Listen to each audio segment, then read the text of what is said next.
Dictation start होगी 3 second बाद।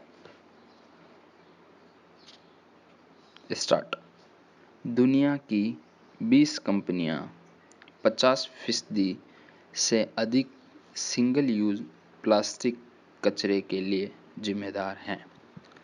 Australia की एक शोध रिपोर्ट में ये तथ्य भी सामने आया है कि 90% प्लास्टिक कचरा 100 कंपनियां तैयार कर रही है। ऐसी ज़्यादातर कंपनियां एशिया, यूरोप, अमेरिका जैसे महाद्वीपों में स्थापित हैं। ये कंपनियां उत्पादन और उत्सर्जन से होने वाले पर्यावरणीय संकट के लिए पूरी तरह जिम्मेदार हैं। सब जानते हैं कि दुनिया में प्रदूषण का एक सबसे बड़ा कारक इस समय सिंगल यूज प्लास्टिक है। इसके जरिए लगातार प्लास्टिक कचरा बढ़ रहा है। ये जमीन से लेकर समुद्र तक को प्रभावित कर रहा है। हाल ही में ताउते तूफान के दौरान भी इस तरह का प्लास्टिक कचरा समुद्र ने उगला है, जिसका ढेर तटीय क्षेत्रों पर लग गया है।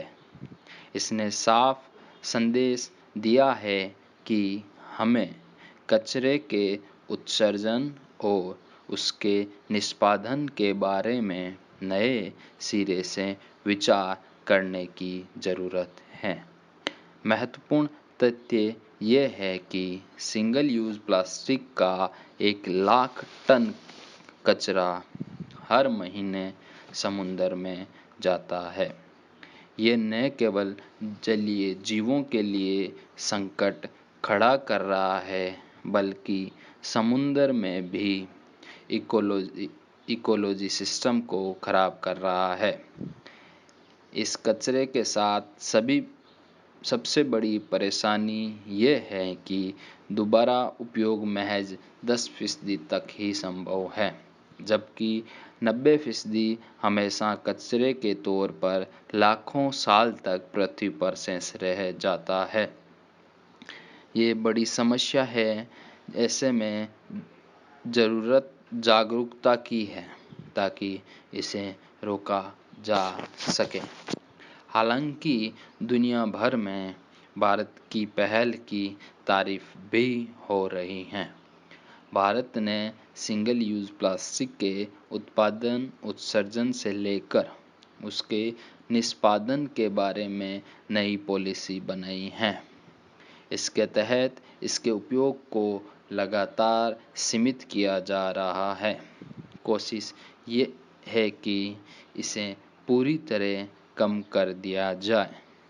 इससे निर्भरता कम होते ही इस कचरे के निष्पादन की ज़रूरत भी कम हो जाएगी।